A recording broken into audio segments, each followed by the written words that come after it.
രാഷ്ട്രീയത്തിലൊക്കെ തന്നെ അങ്ങോട്ടും ഇങ്ങോട്ടും അഭിപ്രായ വ്യത്യാസമൊക്കെ ഉണ്ടാവും. അതൊന്നും നീ തളരേണ്ട കാര്യമില്ല. ജനങ്ങളെ പാവപ്പെട്ടവരെ കൂടെ നിന്നാൽ അവർ നമ്മളെ സംരക്ഷിക്കും. ഇതാണ് ഞാൻ പഠിച്ച പാഠം രാഷ്ട്രീയത്തിൽ. അതിനൊരു വിട്ടുവീഴ്ചയും ചെയ്യരുത്, അതിന് വെള്ളം ചേർക്കരുത്, അവരെ നമ്മൾ ഉപയോഗിക്കരുത്. അവരുടെ പ്രയാസങ്ങളിലും സങ്കടങ്ങളിലും നമ്മുടെ മനസ്സ് അവരോടൊപ്പം ഉണ്ടെങ്കിൽ പൈസക്കാരൊന്നും നമ്മളവിടെ ഉണ്ടാവില്ല.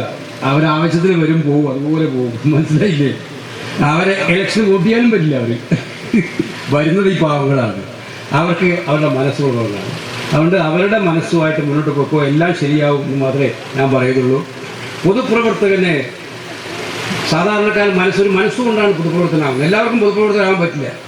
പൊതുപ്രവർത്തനത്തിൽ ആ മനസ്സെപ്പോഴും സാമാന്യ ജനങ്ങളോടൊപ്പം പാവപ്പെട്ടവരോടൊപ്പം നിൽക്കാനുള്ളൊരു മനസ്സാണ്. എൻ്റെ ജീവിതം കൊണ്ട് എനിക്ക് മാത്രം ഗുണമുണ്ടായിട്ടുള്ള കാര്യം. എൻ്റെ ജീവിതം കൊണ്ട് ആർക്കെങ്കിലും കുറച്ച് പേർക്കെങ്കിലും നന്മ ചെയ്യാൻ എനിക്ക് കഴിഞ്ഞാലല്ലേ എൻ്റെ ജീവിതം. കമ്മ്യൂണിസ്റ്റുകാർക്ക് സ്വർഗത്തെക്കുറിച്ചൊന്നും വിശ്വാസം ഇല്ലാത്തതുകൊണ്ട്, എനിക്ക് വിശ്വാസമുള്ള ആളായതുകൊണ്ട്, ദൈവത്തിന് വലിയ വിശ്വാസമുള്ളതുകൊണ്ടും, ദൈവത്തിൻ്റെ മുമ്പിൽ എല്ലാവരും അമ്പലത്തിൽ പോയി പ്രാർത്ഥിക്കും. ഒരു കാര്യമില്ല, അമ്പലത്തിൽ പോയി പ്രാർത്ഥിക്കണം. ഞാൻ പ്രാർത്ഥിക്കെതിരായിട്ടോ ഒരു പാവപ്പെട്ട ആളെ സഹായിച്ചാൽ അതിനപ്പുറം ദൈവത്തിന് സന്തോഷം വേറെ ഇല്ല. അതാണ് നമ്മൾ പഠിക്കേണ്ട പാഠം. അപ്പോൾ അതുകൊണ്ട് ഞാൻ പറയുന്നത്, അതുകൊണ്ട് ഇതിലൊന്നും ബേജാറാവേണ്ട കാര്യമില്ല. ഞാൻ ഒരുപാട് പാടുപെടുന്നത് കണ്ടു, വരാത്ത ആളുകളെ കുറിച്ച് ന്യായീകരിക്കുന്നതിനൊക്കെ. അതൊക്കെ കിടക്കട്ടെ. അതുകൊണ്ട് എനിക്ക് പേടി. അതുകൊണ്ടാണ് ഞാനിന്ന് ഒഴിയാൻ തീരുമാനിച്ചതായിരുന്നു. സത്യത്തിൽ എനിക്ക് ഒരുപാട് ജോലി ഉണ്ടായിരുന്നു. ഇന്ന് എനിക്ക് തിരുവനന്തപുരത്ത് എത്തുകയും വേണം. പക്ഷേ ആരും വരുന്നില്ല. പിന്നെ ഞാൻ വരും നിർബന്ധമായി വന്നുകൊണ്ടാണ് ഞാൻ വരാൻ തീരുമാനിച്ചത് എന്നുള്ളത് അതിലൂടെ പറയാം. ഇതെല്ലാം ജനങ്ങളുടേതാണ്. നമ്മളൊന്നുമല്ല, ജനങ്ങളിലെ പൂജ്യമാണ്. ഈ ചിന്താഗതി നമ്മളെല്ലാം തീരുമാനിച്ച്, ഒരു കമ്മിറ്റി കൂടി തീരുമാനിച്ച് ഇന്നയാൾ മതി എന്നൊക്കെ പറഞ്ഞാൽ അതൊക്കെ അംഗീകരിക്കുന്ന കാലം വായിപ്പോയി.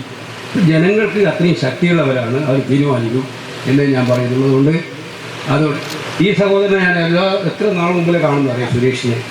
അത് VS-ൻ്റെ നിഴലായിട്ട് ഞാൻ സത്യത്തിൽ അങ്ങനെ അതിൻ്റെ പേരിൽ ഒരുപാട് പ്രയാസങ്ങൾ അനുഭവിക്കേണ്ടി വന്നതാണ്. ഞാനതിന് രാഷ്ട്രീയമൊന്നും പറയാൻ ഉദ്ദേശിക്കുന്നില്ല. അപ്പോൾ അതുകൊണ്ട് നമ്മളെടുക്കുന്ന നിലപാടുകൾ നന്മയുടെ പക്ഷത്താണെങ്കിൽ നമുക്കൊന്നും ഭയപ്പെടേണ്ടതില്ല എന്ന് ചിന്തിക്കുന്ന ഒരാളാണ് ഞാൻ.